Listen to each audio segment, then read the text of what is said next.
Ladies and gentlemen, as I said, we are at a very sad stage in the country's history. I'm going to read this statement and know that it has been compiled by all of us because we want to send a message directly to William Samoei Ruto. Directly to him. Crooked Ruto is responsible for the illegal abductions and killings. Today, we stand in solidarity and empathy with all the families here and those who did not make it to come for their sons and daughters who have been abducted and have disappeared. It is devastating for a family and friends when a loved one disappears. Yet this is a harsh reality facing Kenya today. I'm very touched by the plight that has been going on, and more so because Wanjigi and the Longman twins came to visit me in Kamkunji after I was illegally arrested by the police, to some of us personally. Your pain is my pain. We are sounding the alarm. We are on the edge of an abyss and moving speedily in the wrong direction.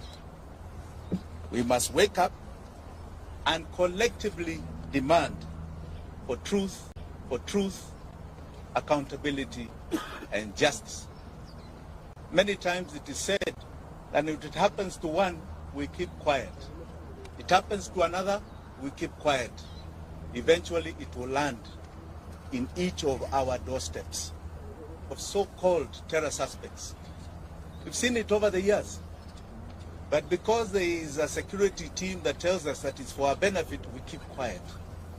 Today they have extended it to people who have been peacefully demonstrating in this country.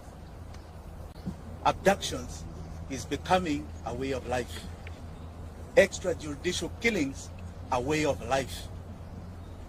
This is not the Kenya. Abductions, enforced disappearances, and extrajudicial killings in Kenya remain a state strategy to spread terror amongst us. The feeling of insecurity and fear it generates is not limited to close relatives of the abducted or the disappeared only. It affects each and every one of us. Illegal abductions and enforced disappearances violates the right to life, liberty, protection before the law, and protection from other cruel, inhumane treatment and punishment. And victims and survivors, like we have here. We have a young man here who was abducted all the way to Maragua.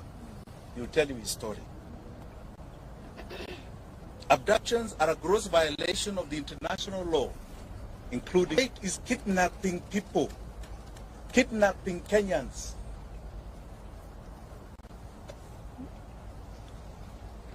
They are a crime against humanity. Family and friends of people who have been abducted and disappeared experience slow mental anguish,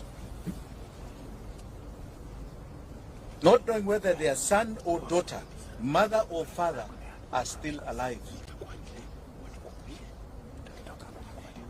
not knowing whether he or she is being held or how they are being treated. Searching for the truth put whole families in great danger. There are some families we wanted to visit. I myself directly with my deputy Willis Otieno, and I can tell you those families are afraid. They want to meet us in private because they are afraid that the attention we may cause will victimize them.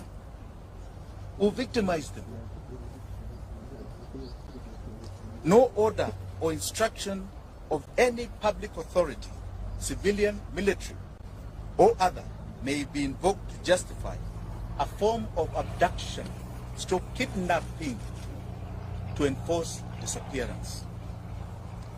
Any person receiving such an order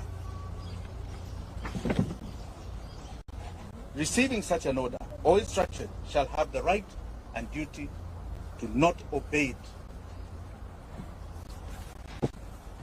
Article 26 of the Constitution of Kenya guarantees every Kenyan the right to life, specifically stating a person shall not be deprived of life intentionally.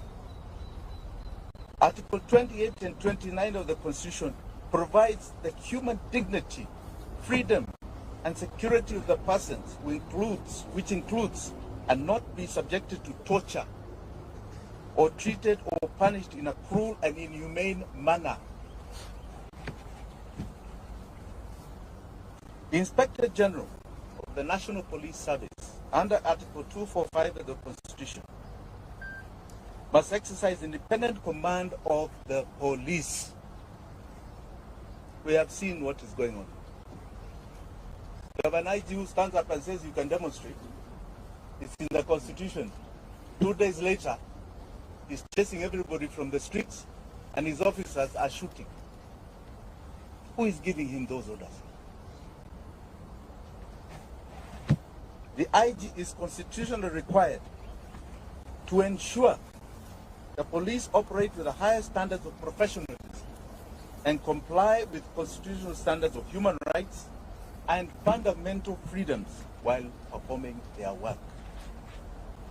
In exercise of the command of the police, the IG has the constitutional responsibility to ensure that the officers commit to protect the right of life of all Kenyans by adhering to the Constitution. President William Ruto took oath and swore that he would truly and diligently serve the people of the Republic and the Republic of Kenya. He would diligently discharge his duties and perform functions in the office of the President while doing justice to all in accordance with the Constitution and the laws of Kenya without fear, favor, affection, or ill will.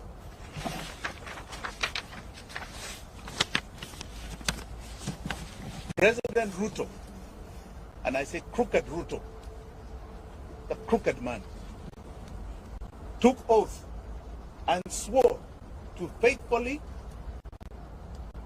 bear true allegiance to the Republic of Kenya and will obey, observe, protect, and defend the Constitution of this country.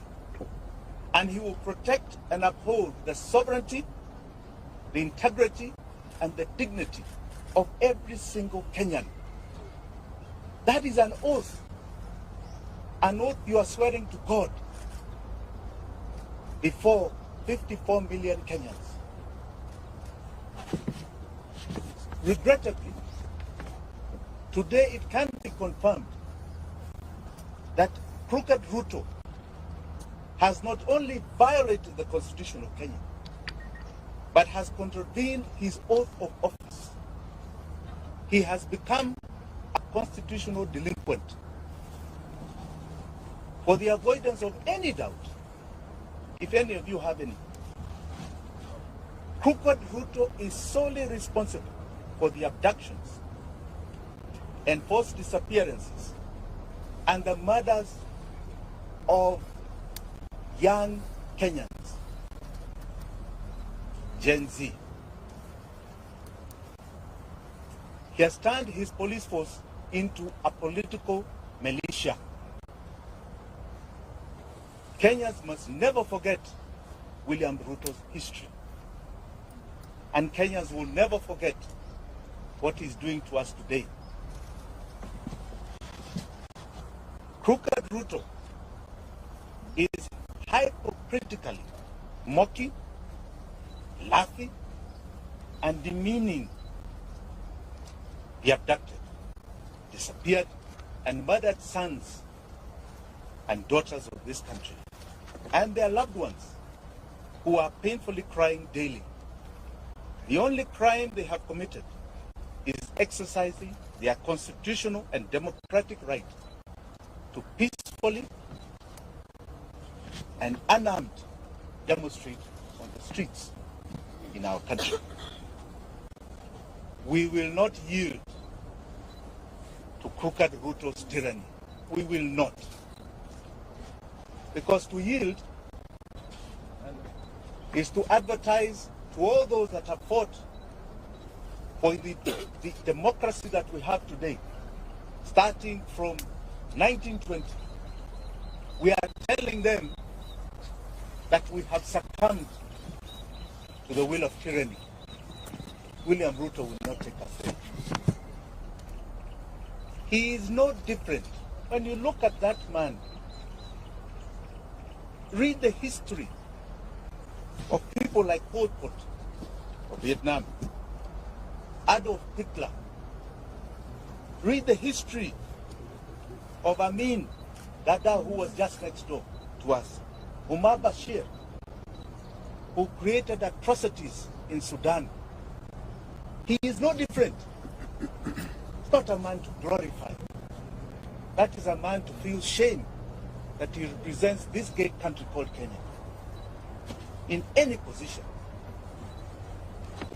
Finally, I wish to assure the abducted, the disappeared, and their families here and home, you shall never be forgotten by Kenyans. Ruto may forget, may ignore, but we will never forget. You are the true freedom fighters of our time. You are the heroes and heroines of this country. Forgetting you is rejecting our own identity. Forgetting you is to renounce the meaning of our life. Forgetting you means that we do not even love our own families. We will keep the memory of our abducted, our disappeared, our murdered. Forgetting them is allowing crooked Ruto to achieve his goal of erasing our loved ones from this earth. We are going to continue demanding justice. We shall relive their memory as we do.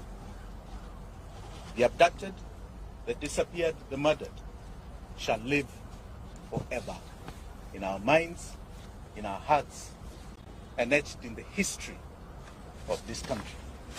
Thank you very much. Do you have any questions? Yes. What's your name? My name is Barack from the Street Boys. The president recently said that he is not aware of any abduction, and should there be someone who is aware of such a case, should provide the name yes, Mondi. Have you and your team done? You know, crooked Ruto has a big problem. He seems to be delusional. The information is in public domain. The media has over and over stressed names. Are you telling me he does not listen to the media? He doesn't watch TV like all of us? If he was true to the oath of office that he took, he doesn't wait for people to submit names. He would have already set up an inquiry with the allegations that are already there. He should be informing us what is going on. The only reason he is doing that is because he is the one who is doing it. Okay? Let us not mince our words here. Those are his instructions being obeyed by others. And he will be held to account. The days when people just got away with things are over. The level of accountability Kenyans are demanding and the world is at an all-time high. He will not get away with it. Any other question? Yes.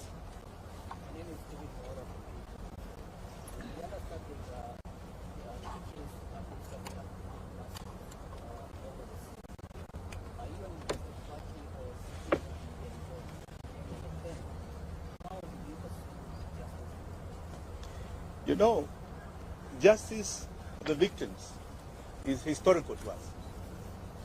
When we had ICC, that was an attempt to deal with justice for the victims. We had 1,400 people who died, 2007, 2008. Today, we are talking, we don't even know the exact number. We have bodies in the mortuary, unclaimed, unidentified.